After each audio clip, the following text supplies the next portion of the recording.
दोस्तों, क्या भारत में कानून से ऊपर राजनीति खुद को समझने लगी है? क्या चुनाव आते ही भ्रष्टाचार की जांच रोक देने का लाइसेंस किसी को मिल जाता है? और क्या किसी मुख्यमंत्री को यह अधिकार है कि वो पुलिस लेकर केंद्रीय एजेंसी के छापे पर पहुंच जाए, उसको डराए, धमकाए और जनता को उन एजेंसियों के खिलाफ उकसाए? और सबसे गंभीर सवाल ये कि अगर सुप्रीम कोर्ट बीच में ना आए तो क्या ये देश अराजकता की तरफ बढ़ जाएगा? क्योंकि दोस्तों, कोशिश तो कुछ ऐसी ही की जा रही है। आज अगर इस देश में किसी एक संस्थान पर अब भी सबसे ज्यादा भरोसा बचा है तो वो सुप्रीम कोर्ट है। और यही भरोसा इस बात का सबसे बड़ा प्रमाण है कि भारत में लोकतंत्र अभी भी जीवित है, संविधान अभी भी लागू है और कानून का राज पूरी तरह खत्म नहीं हुआ। क्योंकि आज के दौर में अगर किसी को यह भरोसा है कि आखिरकार इंसाफ मिलेगा तो वो भरोसा सिर्फ और सिर्फ सुप्रीम कोर्ट से जुड़ा हुआ है। ये भरोसा ना किसी पार्टी से है, ना किसी सरकार से, ना किसी मुख्यमंत्री से और ना ही किसी एजेंसी से। यह भरोसा उस संविधान से है जिसके तहत सुप्रीम कोर्ट काम करता है। इस देश के भीतर जब भी कोई बड़ा मुद्दा अदालत की चौखट तक पहुंचता है, सुप्रीम कोर्ट उस पर फैसला देता है। और गौर करने वाली बात यह है कि चाहे फैसला किसी के भी खिलाफ जाए, सार्वजनिक तौर पर यही कहा जाता है कि सुप्रीम कोर्ट का फैसला है, इसे मानना पड़ेगा। यही सुप्रीम कोर्ट की ताकत है, यही उसकी साख है। लेकिन अब सवाल यह है कि क्या इस देश में बाकी संस्थाओं की साख को योजनाबद्ध तरीके से खत्म किया जा रहा है? अगर आप किसी भी संस्था को उठाकर देख लीजिए, सीबीआई हो, ईडी हो, इनकम टैक्स हो, चुनाव आयोग हो, पुलिस व्यवस्था हो, नौकरशाही हो, हर जगह टकराव है, हर जगह अविश्वास का माहौल है। और यह अविश्वास अचानक पैदा नहीं हुआ, यह अविश्वास उस दिन से शुरू हुआ जिस दिन देश में पहली बार भ्रष्टाचार के खिलाफ बगैर समझौते की कार्रवाई शुरू हुई। याद कीजिए, एक वक्त था जब सीबीआई को सरकार का तोता कहा जाता था, लेकिन उस वक्त सवाल राजनीतिक व्यवस्था पर नहीं था। सवाल यह था कि सीबीआई के भीतर बैठे कुछ अधिकारी उस आरोप में कहीं फिट दिखाई दे रहे थे। सवाल सिस्टम की सफाई का था। आज हालात बिल्कुल अलग है। आज सीधे सीधे कहा जा रहा है कि संवैधानिक संस्थाएं राजनीति के इशारों पर काम कर रही है। और यह आरोप वही लोग लगा रहे हैं जिनके खिलाफ जांच चल रही है, जिनके खिलाफ चार्जशीट है, जिनके खिलाफ सबूत इकट्ठा किए जा रहे हैं। असल में भारत की राजनीति चुनाव के सहारे चलती है। सत्ता में आने के लिए चुनाव जीतना जरूरी है, सत्ता में बने रहने के लिए चुनाव जीतना जरूरी है।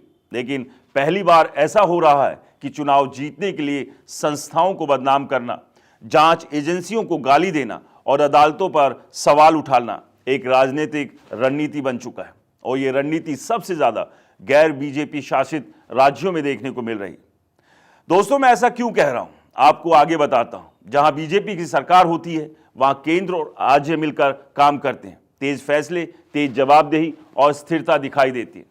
लेकिन जहां बीजेपी की सरकार नहीं होती वहां केंद्र की हर कार्रवाई पर राजनीति से जोड़ दिया जाता है।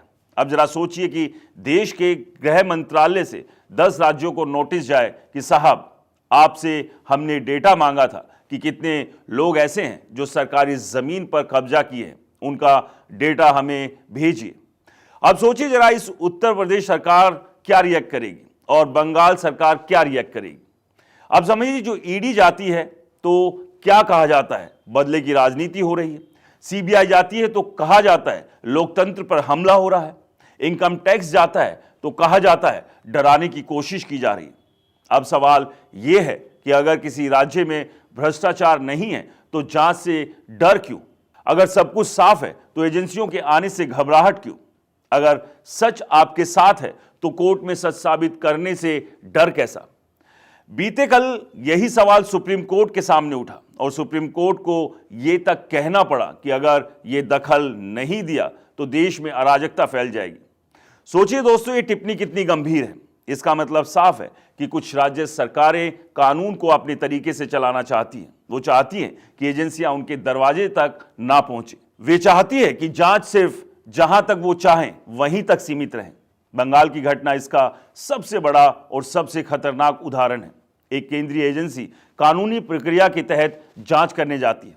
मामला 2020 के कोयला घोटाले से जुड़ा है। लगभग 2000 करोड़ रुपए से ज्यादा की मनी लॉन्ड्रिंग का आरोप है। हवाला नेटवर्क की बात है, कैश ट्रांजैक्शन की बात है और उसी जांच के तहत ईडी आईपैक से जुड़े ठिकानों पर पहुंचती है।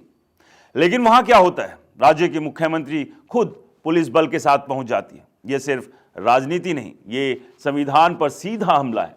यह सवाल उठाता है कि क्या कोई मुख्यमंत्री कानून अपने हाथ में ले सकता है? अब कहा जा रहा है कि चुनाव के समय कार्रवाई क्यों हुई, लेकिन क्या कानून चुनाव देखकर चलता है? क्या अपराधियों को चुनावी कैलेंडर के हिसाब से राहत दी जाती है? क्या मनी लॉन्ड्रिंग चुनाव के वक्त माफ हो जाता है? ईडी का काम जांच करना है, दोषी ठहराना नहीं। सजा देना अदालत का काम है, लेकिन जानबूझकर नैरेटिव बनाया जा रहा है कि सैकड़ों छापे पड़े लेकिन सजा नहीं हुई। यह आधा सच है। पूरा सच यह है कि जांच एजेंसी सबूत इकट्ठा करती है, चार्जशीट दाखिल करती है और उसके बाद फैसला अदालत करती है। अगर अदालत में प्रक्रिया लंबी है तो उसकी जिम्मेदारी एजेंसी पर नहीं डाली जा सकती। दिल्ली की राजनीति इसका एक और उदाहरण है। जिन नेताओं पर आरोप लगे वो जेल गए, जांच हुई, कोर्ट में केस चला और फिर अदालत ने जो फैसला दिया वो सबके सामने है। बिहार में भी आपने देखा, लेकिन उस वक्त भी यही कहा गया कि ईडी राजनीतिक हथियार है। आज वही लोग बाहर आकर फिर से वही नैरेटिव चला रहे हैं। रांची की घटना और भी ज्यादा खतरनाक है। एक आरोपी के बयान के आधार पर पूरी केंद्रीय एजेंसी को घेर लिया गया, पुलिस ईडी के दफ्तर को घेर लिया गया। सवाल यह है कि अगर कल को किसी अपराधी को पुलिस स्टेशन में बुलाया जाए और वो खुद को चोट पहुंचा ले तो क्या पुलिस स्टेशन को घेर लिया जाएगा? क्या यह कानून का राज है? दोस्तों, स्टैंड यहां बिल्कुल साफ है। कानून अपना काम करेगा, एजेंसियां अपना काम करेगी। कोई निर्दोष है तो उसे डरने की जरूरत नहीं, लेकिन अगर कोई दोषी है तो उसे जवाब देना होगा, चाहे वो कितना ही बड़ा नेता क्यों ना हो, चाहे वो मुख्यमंत्री ही क्यों ना हो, चाहे वो सत्ता में क्यों ना हो, चाहे वो किसी भी पार्टी का क्यों ना हो। दोस्तों, विपक्षी दलों की सबसे बड़ी परेशानी यही है कि अब सत्ता में रहते हुए भी जांच से नहीं बचा जा सकता। अब फाइलें दबाई नहीं जा सकती, अब फोन कॉल से केस बंद नहीं होते और यही डर उन्हें सड़कों पर, अदालतों में और मीडिया में संस्थाओं पर हमला करने पर मजबूर कर रहा है। सुप्रीम कोर्ट ने साफ कहा कि केंद्रीय एजेंसियों के काम में दखल नहीं दिया जा सकता। यह फैसला सिर्फ एक केस तक सीमित नहीं है, यह पूरे देश के लिए संदेश है। यह संदेश है कि कानून से ऊपर कोई नहीं है, ना केंद्र, ना राज्य, ना मुख्यमंत्री, ना प्रधानमंत्री। आज लोकतंत्र को असली खतरा जांच एजेंसियों से नहीं, लोकतंत्र को खतरा उन लोगों से है जो भ्रष्टाचार के आरोप लगते ही संस्थाओं को बदनाम करने लगते हैं, जो अदालतों का सम्मान तभी करते हैं जब फैसला उनके पक्ष में हो। भारत में संविधान सुरक्षित है, लोकतंत्र सुरक्षित है और सुप्रीम कोर्ट की निगरानी में कानून का राज कायम है। यही वजह है बीजेपी की एक बात के लिए तारीफ तो बनती है कि केंद्र सरकार हर बार अदालत के फैसलों का सम्मान करती है, चाहे फैसला उसके पक्ष में हो या खिलाफ। और शायद यही सबसे बड़ा फर्क है। एक तरफ वो लोग हैं जो कानून के साथ खड़े हैं और दूसरी तरफ वो लोग हैं जो कानून से बचने की कोशिश कर रहे हैं। फैसला जनता को करना है, कौन सही और कौन गलत। दोस्तों, आपकी क्या राय है? हमें कमेंट्स में जरूर बताएं। नमस्कार।